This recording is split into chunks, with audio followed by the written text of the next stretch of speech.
So, ayun, ako nga po pala si John Radi Pineda. Bagong graduate po ako sa Bisyong Pagnenegosyo, yung course ni Doc Benji.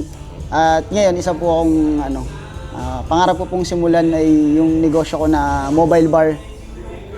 Yung mobile bar po kasi hindi naman kailangan agad ng yung malaking puhunan. Ang importante po doon yung marunong ka magsimula. Tapos yun, unti-unti, sipag, tsaka diskarte. Kasi sa panahon po ngayon, hindi sapat lang yung puro ka scroll-scroll lang sa Facebook, ganyan, sa Instagram, ganun.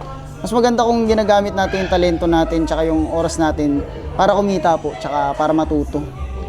Sa mga kapwa ko kabataan dyan, huwag kayong matakot magnegosyo. Tsaka mas magandang ginagamit natin yung oras natin sa mga makabuluhang bagay. Tsaka huwag kayong matakot sumubok kasi yung hindi naman kailangan agad doon na mayaman ka para makapagnegosyo ka. Ang kailangan doon yung meron kang lakas ng loob, tsaka meron kang pangarap. Kahit sige kung kaya ko, 'di ba? Kaya nyo rin. 'Yun. Simulan nyo lang sa maliit, tapos tuloy-tuloy lang hanggang lumaki na balang araw sa pagtitiyaga. Ayun. Yung katulad nun, yung simpleng idea lang, 'di ba?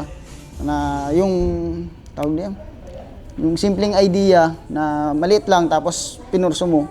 Yung katulad niya yung sabi ni Doc, yung STD, sipag, tiyaga, tsaka dunong. Balang araw lalaki yan. Tapos, basta tuloy-tuloy lang palagi. So, ayun, sa mga kabataan dyan, simulan na natin yung mga pangarap natin para mas maganda yung maging future natin. Kasi hindi habang buhay, manonood lang tayo sa success ng iba. Diba, sa Facebook ko, ang dami. Nakaka-inspired eh. Pero kung hanggang inspired lang tayo, di ba? Hindi natin gagalawan, hanggang doon nga lang talaga tayo. Hindi tayo aangat na aangat kasi puro scroll lang. Kumbaga ginagamit natin yung oras natin sa mali. Ngayon, gamitin natin sa tama. Mag-start tayo ng negosyo, balang araw lalaki yun. As yun, ako po pala si John Radi Pineda, isang kabataan na nangangarap, dumidiskarte, tsaka lumalaban para sa future. Thumbs up! Ako po si Gexel Nacor, isa po akong incoming grade 12 student. At estudyante rin po ako ni Doc Benji sa Bisyong Pagnenegosyo po. Sumali po ako ng Bisyong Pagnenegosyo kasi po unang-una gusto ko po magkaroon ng kaalaman tungkol sa mga negosyo at kung paano po ba magsimula. At siyempre po, bilang bata, pinapangarap ko na po na balang araw yumaman. Kaya pinasok ko po ang pagnenegosyo. At dahil po kay Doc Benji, marami rin po akong natutunan kung paano po mag-handle, kung paano po kumausap ng mga tao, at kung paano po dapat ang mindset at paniniwala po natin sa sarili natin, pati po sa Diyos, para po umasenso po tayo sa buhay. Siguro po ang masasuggest ko po is, dapat lagi po tayo mag-aral at alam po natin yung mga napapanahon na bagay. At basically po, dapat hindi po tayo mawala sa latest para alam po natin kung ano po yung uso at pwede po natin gawa ng negosyo. Ako po si Mary May Aguilar Pineda, 17 years old po, coming 18 years old this May 13. First of all po, para po makatulong sa pamilya ko, and para po makaangat-angat kahit pa paano, and para po mas maaga po na magkaroon ako ng knowledge sa pagpasok sa business. Especially po sa kuya ko na breadwinner po namin. Gusto ko pong matulungan siya muna or makabawas po sa bahay namin. So ano namang business ang naisip mo simulan? Remittance po and loading station. First po yung sa loading station po muna. Hanggang kung kaya-kaya na po sa remittance. Marami pa po kasi ako matututunan kay Doc Benji and Ma'am Cecil. Huwag po masyadong ma-expose sa ibang bagay like too much using gadgets or sa gala, mga boyfriend, they should focus sa pag-aaral, sa pagtatapos, and sa na ma-ready nila yung sarili nila in the future. Hello po, ako si Jen Ayaditan. Ako po ay nagtatrabaho sa East Avenue Medical Center bilang billings sa office staff. Ako po ay graduate po ng Bisyong Pagnenegosyo, batch 16.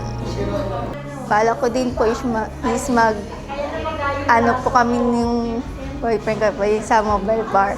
Yung sa mga events po, di ba nauuso din po yung mga cart ng mga nag-aano po ng mga street foods. Pwede din po doon. Opo. Madalas na sinasabi na ang pagiging empleyado, hindi daw po yumayaman kapag empleyado lang. Kaya ako po, sa isip ko po, gusto ko po is maging empleyado at magnegosyo din.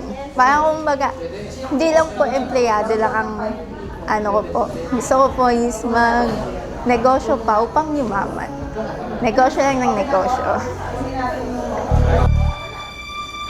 Ako po si Lyra J. Ubusan Turco, 18 years old, batch 15 ng Bisyong Pagnenegosyo Youth.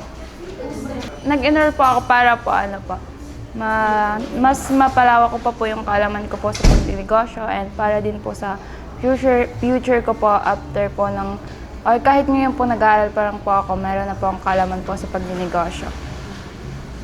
Sa edad ko pong ito, maganda naman po talaga po na mas matuto na po sa pagninegosyo dahil sa pagninegosyo po, alam po natin na mas mayroon po tayong mas magandang kinabukasan po tayo and tayo po yung mag-manage po ng sarili po nating, ng buhay po natin.